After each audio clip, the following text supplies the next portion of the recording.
On today's episode of the MilCom Founders Podcast, we'll meet Ahron Oddman, a former Marine Corps MV-22 Osprey instructor pilot who has transformed his military aviation expertise into successful entrepreneurship in education technology. Ahron is a graduate of the United States Naval Academy, where he served as regimental commander of half the student body. He served 9 years in the Marine Corps as an MV-22 Osprey instructor pilot, flying 180 combat sorties in Iraq and earning 3 air medals. He was selected for the Marine Corps' Weapons and Tactics Instructor course, their equivalent of Top Gun, and spent 3 years as a senior flight instructor, helping establish 5 MV-22 squadrons.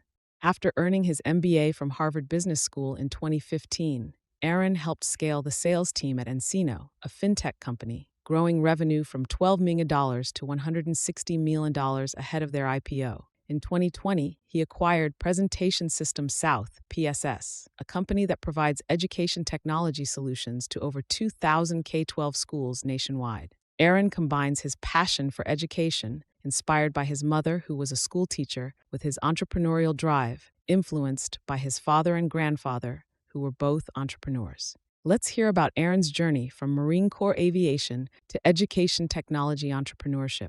Welcome to the MilCom Founders Podcast, where we champion and celebrate military community business founders.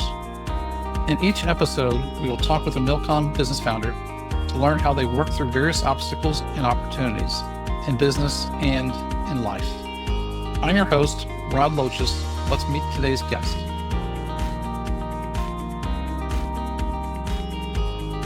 Welcome to the MilCom Founders Forum Podcast. I'm your host, Rod Loches.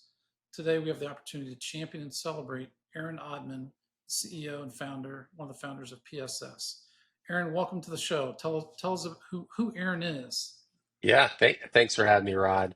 Ahron is first and foremost a Christ follower. Ahron is a husband to Devin, a father of 4 kids between 6 and 12. So that's that's an experience and an adventure. I'm a son and a veteran and a business owner. Originally from Brooklyn, New York, which is I forgot about that. it's a place, it's a thing. Uh-huh. Those of us from Brooklyn love Brooklyn. And at 17, went to the Naval Academy, and after that was a Marine Osprey pilot for 15 years. One second. Let me wind that back for you. So let's stick with the Ahron for a minute. Man, you are a Christian, you're a father, a parent, an entrepreneur, a veteran, all extremely admirable, and each of those are so valuable and take so much time and focus. I imagine it's hard to juggle all those things with Devin and the kids. Or is it just easy? No, it's not. It's not easy. There's that constant feeling. I had the privilege of having Governor Romney teach one of my business classes. He gave a lecture, and then he took Q&A, and someone asked him this almost a similar question because he's a leader in his church, and he has 5 kids, wife, and started Bain Capital, and and was governor, had just had a very full life. And he said, how do you balance it all? And he said, you're constantly being pulled, family, church, business. And, he said, I knew I had the right balance when I was disappointing everyone equally. So, I always remembered that. Actually, that's probably the main thing I remember from his speech. And so, you do feel that tension. But I don't know that I would change a thing. In fact, I wouldn't. So understood. Yeah. So, as you're juggling those things, what is it that you do to take care of yourself? Yeah. Well, so even to touch on juggling those, starting from that, is I try to integrate those things as much as possible, and that's kind of a newer practice, whereas I thought it was, spiritual life, work life, family, and they were all different columns. Now I try to integrate and weave all of those together. So my business forum is C12. That's a Christian business owners forum, right? And there's accountability for the personal. I try to take my kids to work as much as possible, as much as they'll go. And so I think step one is, for me, integrating it has been helpful in taking care of myself. Step two is fitness and nutrition. I tend to think nutrition's like 70% of it, fitness is 30%, but staying active, you know, we talked about it either at the beach or you hop in a raft and again, try to integrate and do something that you like to do because you'll do more of it. You'll probably do it consistently. Um, the third piece is sleep, which I'll tell you, I struggle with that because I'm always always thinking, always restless. But as I get older, I think I'm starting to learn that's very important. So, yeah, those are kind of some of the main steps. Yep, absolutely. It's funny that the Apple iPhone and their focus on health, health information, is part of the transformation that's helped me get healthy.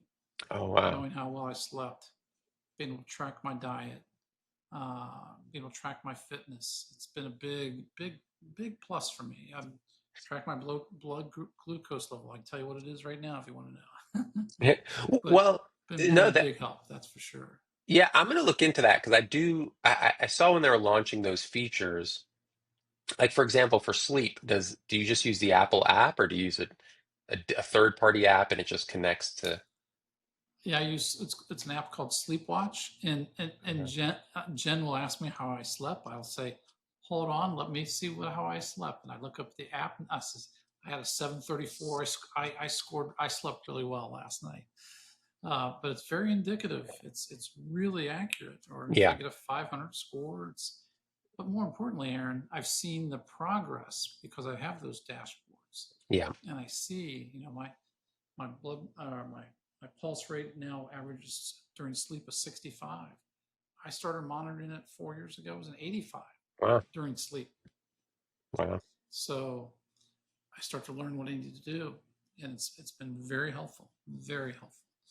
That's for sure. So yeah. Thank you, Mr. Apple, and Steve Jobs, and all those other guys that are trying to help us. That's for sure, and it's pretty amazing. Yeah. So, Aaron, in your life, what's a personal challenge that you've had to overcome? What's something that's been an obstacle? You're like, okay, you had to figure that out and work through it. A personal, so not necessarily business or. We'll get to business in a minute. Yeah. It's about us. Gosh. Well, so many. Where do I start? So I guess I'll start from kind of today. I mean, I think most people who are married will tell you, um, it is likely the most important decision you'll make. And then after making that decision, you kind of make a decision every day, right? To stay in love and stay married, and those sorts of things. And you do that through life's transitions, right? Having 4 kids. And so I think personally for me, there's just been some very big life transitions, and um, I am joyfully taking on the challenge of being and staying married, particularly as we grow, over the last 13 years. And so that's from leaving the military to then going to business school, having 4 kids, and those sorts of challenges. So um, I guess I'm talking very, very generally, but it's something that's front and top of mind because I think for me and the way I'm trying to engineer my life, I want everything else to spring forth from that marriage, from that partnership. So, it's interesting. You said something that really hit home. It's a daily decision. Daily decision, daily commitment, and how do you do that every day? To re-energize the marriage in your relationships. So that's really, really a good insight. So thank you. Yeah, absolutely. That's pretty cool. So you talked about what you do to take care of yourself: 70% nutrition and 30% exercise. Yeah, I was having this debate with my mother, um, and it's kind of a recurring conversation, even with my wife, who is she's a health coach, she's a physician assistant, and very much into this is like her field, so it gets very serious. I Um, bet. you know, whereas the rest of us, it's like a nice to have or you can do. For her, it's like it's like a way of life. Um, Yeah. and so you want to, everyone knows you want to eat well, fuel the machine well, and you want to move your body, engage in activity. Everyone knows that. Um, Now there's challenges though, because there's things that are really delicious that you want a lot of, and then I could kind of watch the game instead of going for a run or a bike ride. Um, and I mean I think I've had this debate a lot recently. It's like, well, one of my buddies was like, I eat whatever I want, I eat and drink whatever I want. I just will go to the gym extra. I'll pay the tax for it. Uh-huh. And he's a trim guy, muscular, just very, you know, and so it just kind of leads back to the debate of which one is one more important than the other. Yeah. And I think where I was having the debate with my mom, I was like, I think it's 80-20, the 80-20 rule. It's 80% nutrition. Like if you kind of really were on that and getting an A+ in that or even a B+, then Uh-huh. the activity you can get a C but you'll be better off than if you got like an A+ in activity. And you know what I mean? I don't think they're equally Yeah. weighted. And so that's why I said the Interesting. I seventy like that. thirty piece Got to it. it. Very cool. Yeah. Very cool. So, how did you ever decide to join this organization called the U.S. Naval Academy? How did you decide that that was your future, your way? Yeah. So for me, it started with my uncles who were, kind of aged between my parents and me, as a little kid, as a 9-year Mm-hmm. old. They were like the cool uncles, right? Um, and they were all actually enlisted in the Air Force. Some were air crew, some were mechanics. Wow. And I spent a lot of time with them, and they took me to an air show when I was 9. And I said, "Well, I want to fly. That's just Wow. the coolest thing I'd seen up to my 9 years of life." And from that point on, I thought I would join the Air Force to fly. And randomly, I got a letter, really in advertisement in the mail about the Naval Academy, and you should come to the summer program. Um, and Maryland was close to home, so I said, "Oh yeah, I'll go for a week. It's pretty no commitment." Uh-huh. And while I was there, they said, the Navy creates more pilots than the Air Force every year. If you really want to fly, you should come hang out with us. And I was sold. I was sold. It was a great week. It was closer to home. It was by the water. Um, and I instantly switched from Air Force Wow. to Navy. So this academy, this week-long program as a teenager was at the academy, the Naval Academy? Yeah, it was at the academy. I don't think it had existed for long when I went. Uh-huh. This would have been like 1999. And now it's a very popular program called Summer Seminar that students can go to after their junior year. And really, Okay. which I didn't know again at the time, it was kind of a bit of an audition. Um, and you were being monitored and graded and evaluated the whole week. Again, I didn't know this. I was just kind of like, yeah, I'll go. I grew up doing summer camp, like it'll be summer camp. Uh-huh.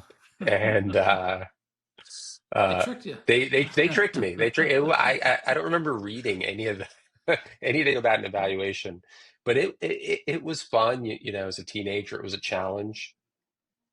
You were engaged, between classes, Yeah. academic, physical, mental, um, And yeah, I was hooked. It worked on me for sure.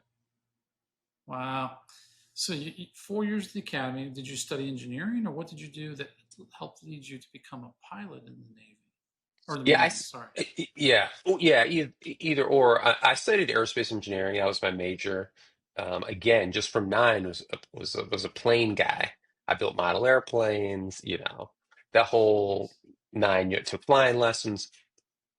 So I was an aerospace engineering major. Now, when you go to any of the academies, you end up graduating with a Bachelor of Science. You could major in art. It's going to be a Bachelor of Science in art major because you have so many technical classes, and they need to equip Sure. you before you go out Yeah. into the field.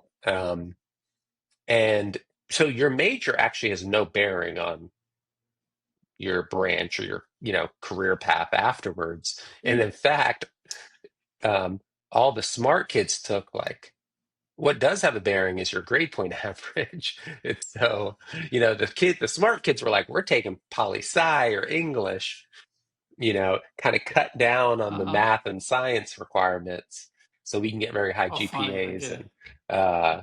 you know, the aerospace engineering department, their calling card, we require the most credit hours of any bachelor program in the United States.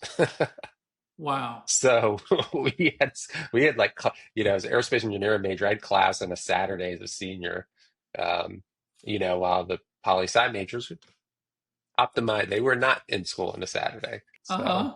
Wow. maybe That's very interesting. I mean, engineering sciences are tough anyways, but that's pretty amazing. That's pretty amazing. So 4 years at the academy, why did you decide the Marines versus staying in the Navy? yeah. I know So it seemed like the easy way. um, yeah, it was certainly the default way, and probably the first 2.5 years I would told you I was going to be a Navy pilot. Top Oh, Gun, it's the Naval Academy.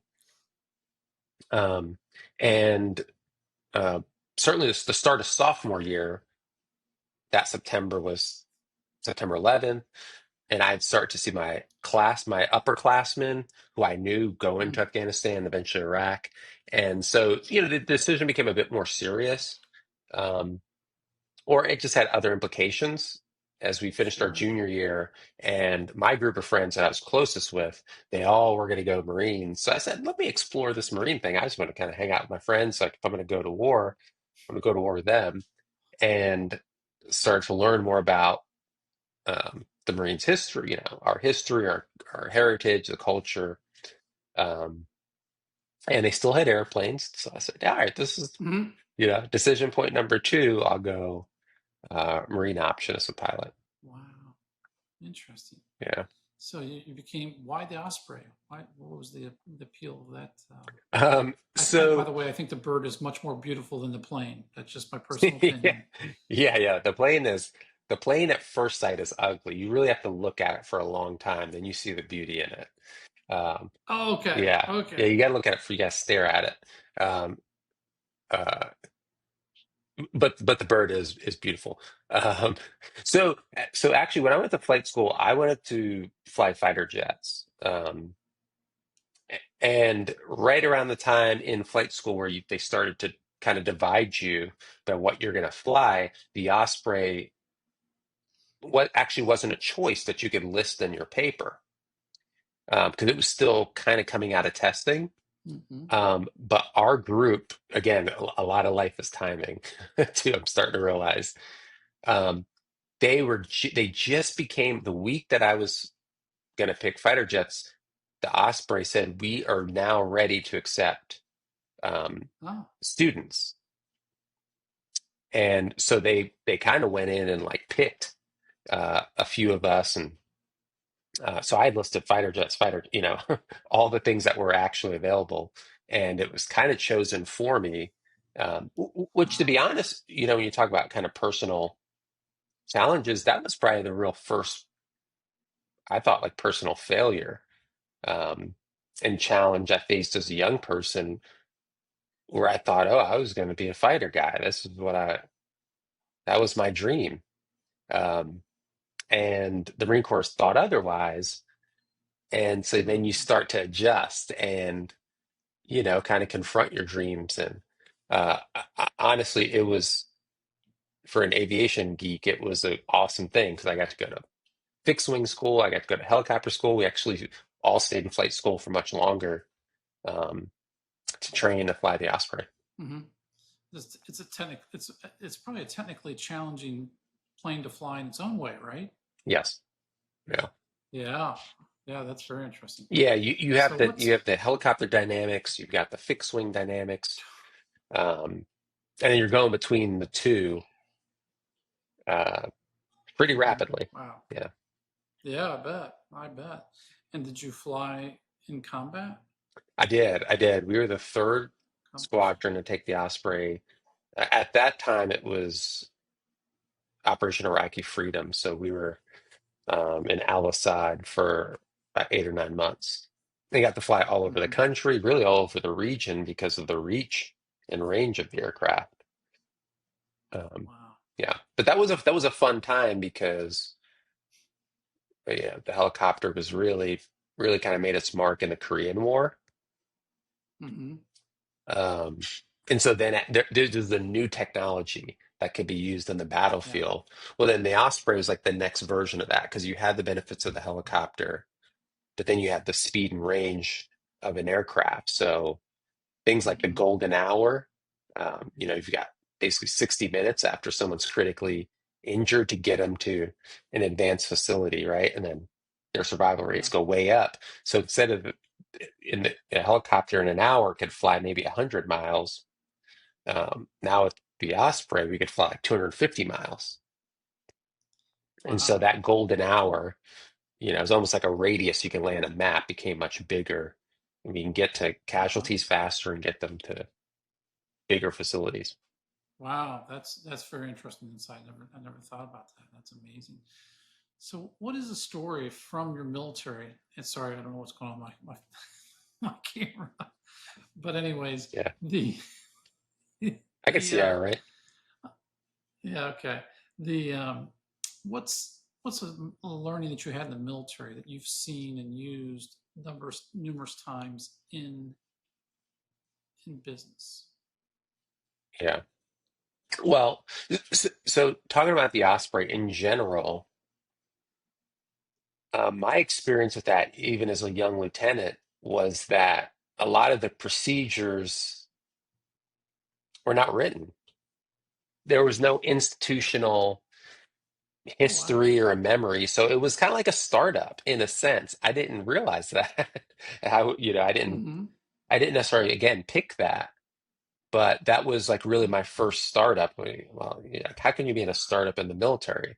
Well, all the other aircraft, you have 30, 40, 50 years of maintenance history, and this is how these are the tactics. And there's not a lot of new things to be invented. And in that, we literally were writing the manual, and every group that went to combat added a little bit and iterated. Um, now when I talk to Osprey guys, they're like, "Yeah, we do X, Y, Z," and I'm like, "Oh yeah, I remember when we were debating that." Um, and so that, when we kind of talk business in a little bit, you get to see that, okay, let's have a hypothesis, let's test it, let's look for data. And I didn't give a specific example or tactic, but that was like a mindset.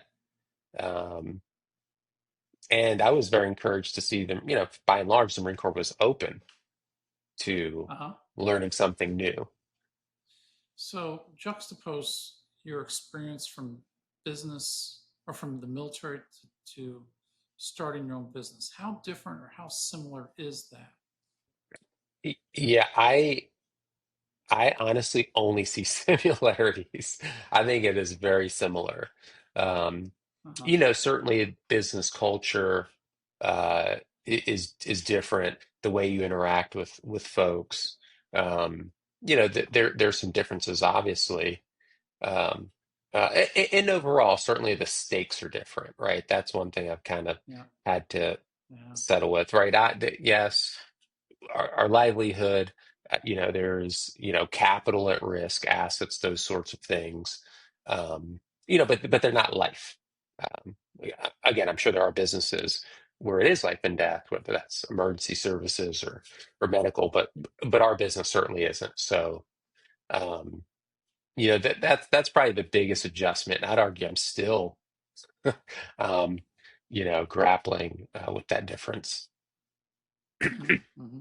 Yep, absolutely. So then you started, or tell me about the how did you start PSS, or how did you become involved with PSS? The process, the thought process.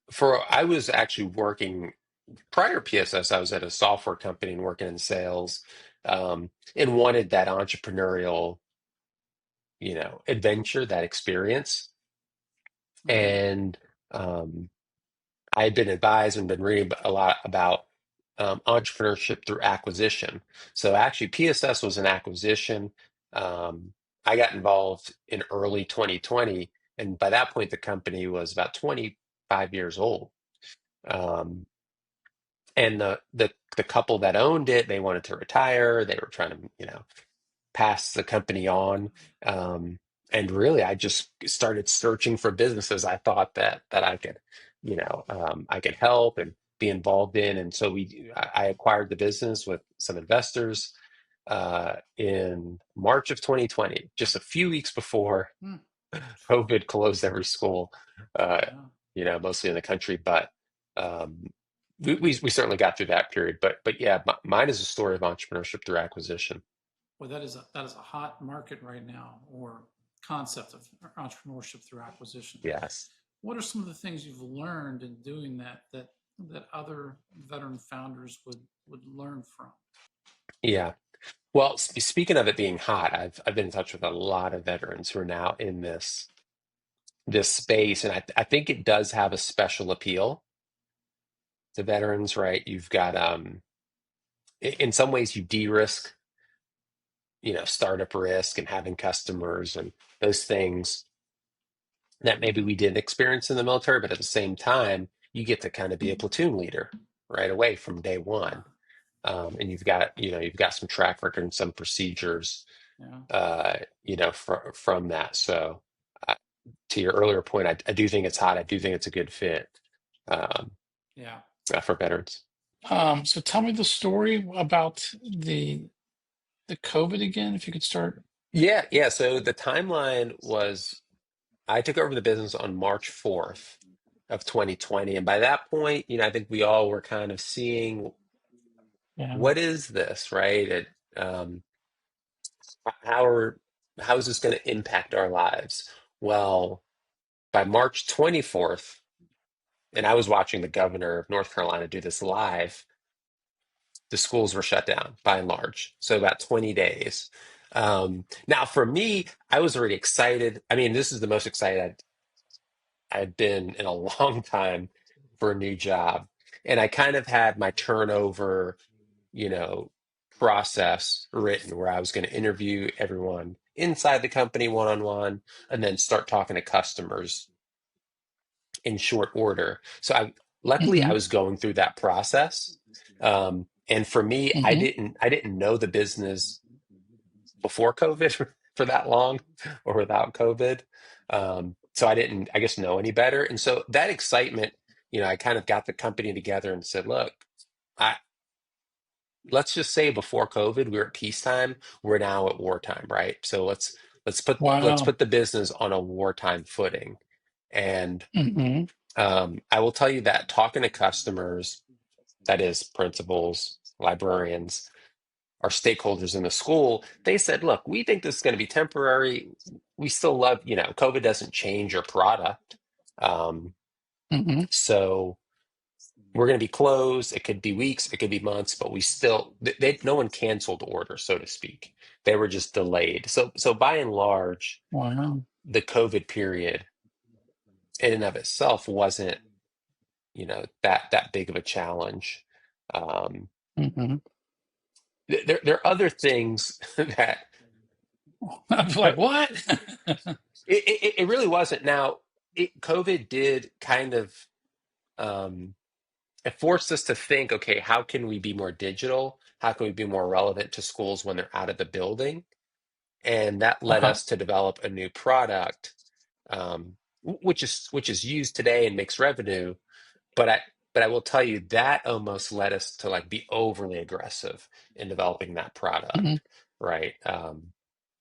Which led to other challenges. So COVID itself for our legacy business was not um, it wasn't as impactful or scary as I'm sure it was for hospitality, food and beverage, which I had friends in those industries. Wow. I applaud your calmness having gone through that. Especially with just taking the business over. I mean, that was a lot, um, all at once, Yeah. that's for sure. Wow. So what are some of the principles that you learned in the military that you use on a daily basis to help you run your business? What are some of those things that you've learned? Yeah. I think all the branches say this, but it's mission first, people always. Um, and that by and large is true. So I've tried to stick to that. Troop welfare, we say, right? How are the troops doing? Um, and so I try to keep that front of mind. Now, troop welfare in business looks different than it does in the military. And so again, that's something I've had to learn Hmm. and adjust to. But generally I try to prioritize, my small team, right? If they're doing Hmm. well, we'll all do well, right? And we can serve the customer uh, Yeah, better. that makes Yeah, sense. It's take care of the team that they'll take care of the customer. that's right. Yeah, absolutely. Yeah. So, Aaron, what are some of the resources that you use to help you guide the business? I mean, are there certain blogs or books, or what resources have had an impact on how you run your business? Yeah. Gosh, well, there are some great books. Like I have a sample in my library behind me, so I can literally just start picking books um, out of there. I've been a long time fan of a lot of the literature and knowledge that HubSpot puts out. Um, Mm, I believe you guys are also familiar with them, and yeah. we're diving deeper into the HubSpot um, market, that idea of inbound.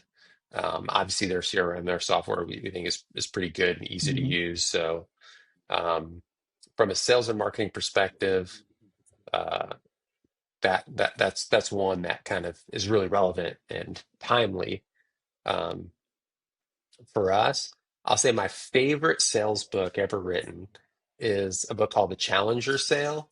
Hmm. Um, and it was done by this research company that I think it's one of the largest like sales research projects ever done, where they followed, 30 or 40,000 salespeople from around the world and saw, all right, what were the general things that effective sales professionals did very well.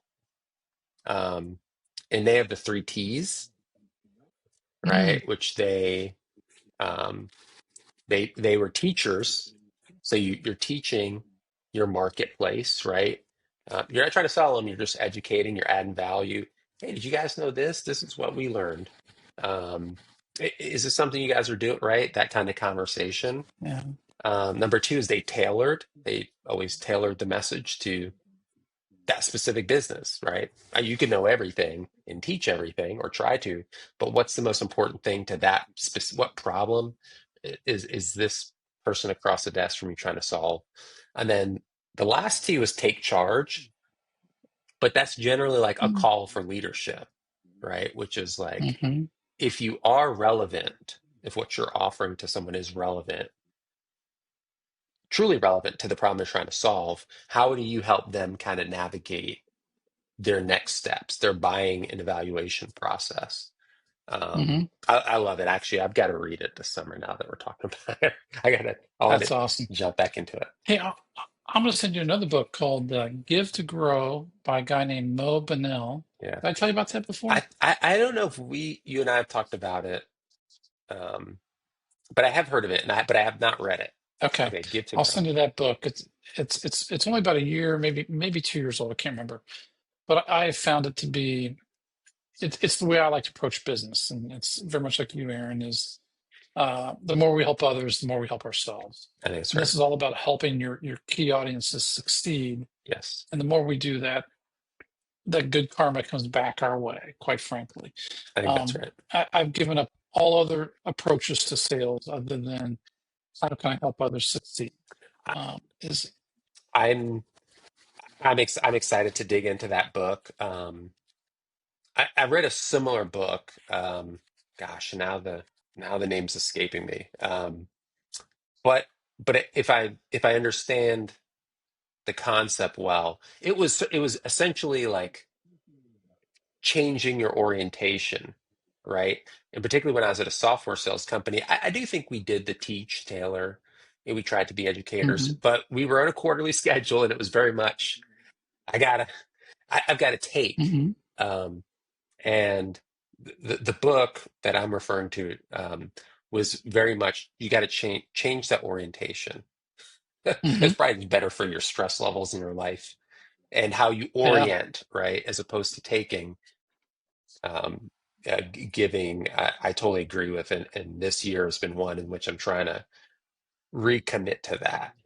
Um, yeah. so we're starting to kind of post a bit more on LinkedIn, blogging, and um, that new product I told you about, Folio, that has a couple hundred hmm posters we created, is now I'm just going to start to give those away and talk about it Oh, uh-huh. one by one, and say, obviously I still want schools when they can afford to, and if it's valuable to subscribe to the whole library, but Sure. we know that each one of those touches a different pain point in the school, and um, I've got no problem one by one, kind of we're going to blog hmm about it, give it away, and hopefully it's of Yeah, value.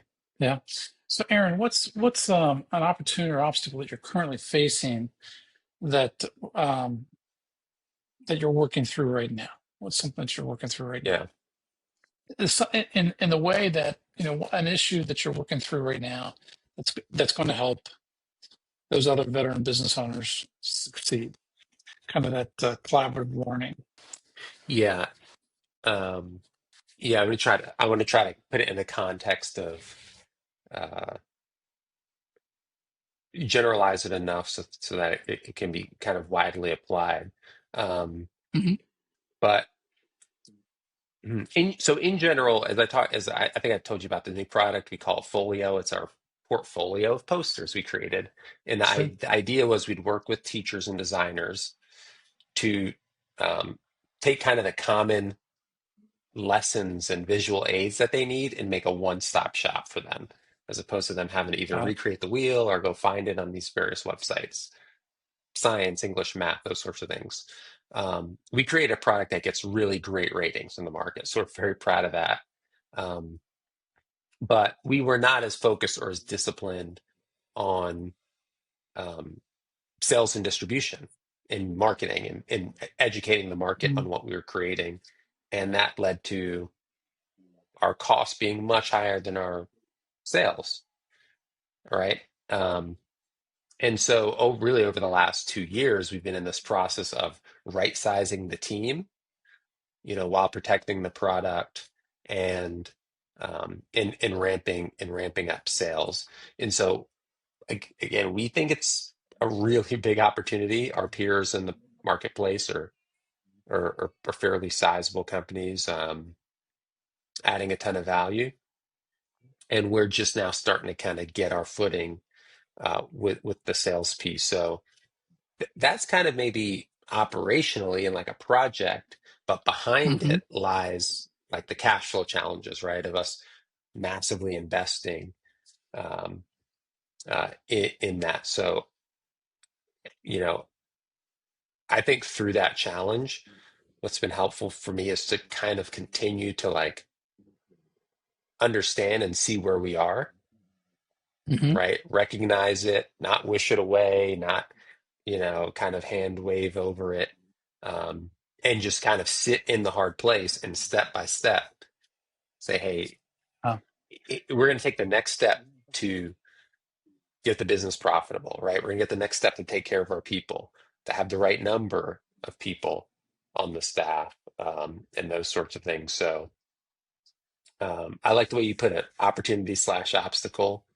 I think investing in, creating, and bringing a new product to market is kind of where we are. Yeah, absolutely. Absolutely. And Aaron, and time grows short. I appreciate your time very much. Yeah, absolutely. But what is what's a question I should have asked you? Like, why hasn't Rod asked me about X yet? What is that question? Gosh, so let's see if I can put this in question form. So I've done a lot of time kind of taking notes and keeping a diary of, okay, if I were to, which I may, do another business, what are like the really big lessons, right? Wow. And as I've had conversations with veterans that are searching, everyone is focused on the search, which is fair. It's step one. They're searching for a business to buy. Absolutely. I can help you with that. But I've always told them, I said, okay, after the search is done, like, hey, let me help you get to a successful search. Then we are going to sit for hours together. I'm going to kidnap you and start to go over these lessons one by one, right? Which really are, I think, are generalizable and will stand the test of time. And so that's maybe the question: is what are those principles? What are those lessons? Yeah, that is interesting. Yeah. Well, if you have those written down, it'd be wonderful. And if you wanted to, maybe at a high level, we'll share, if you could share those with us, and we'll put them in the show notes. Or if you think it's too much, that's okay too. But That's all right. now or just later, we'll attach it. I just think that's a really cool gift that you're willing to share with the community, and I appreciate that so much. Yeah, absolutely. That's for sure. So, all right. Well, Aaron, I know I want to say thank you so much for your time and your insights today, and your patience as we went through these technical issues. Not a problem. I do want to say that we are going to be donating $100 to the Dick Logis Military Kid Scholarship Fund. Awesome. And that's $100 that goes to a kid that's getting ready to go to college or to trade school, whichever he or she wants, which is part of our giving ethos, really what that's all about. Yeah. So, okay. But thanks again. I really do appreciate the time and the insights. And there's always so many different nuggets that we learn every time we talk to another MilCom founder such as yourself. So appreciate it. I'll follow up with you yet this week on the conversation that we have going on. Perfect. Talk to you soon, and thanks so much, Aaron. Yeah, thank you. Thanks for the opportunity. All right, take care. All right, bye-bye. All right, bye-bye. Thanks for joining us on the MilCom Founders Podcast. If you know a MilCom founder with a story to share, reach out to us at milcomfounders.com. For each guest on our show, One Degree Financial donates $100 to the Dick Logis Veteran Entrepreneur Scholarship Fund, supporting education for children of a MilCom business owner. Stay ready.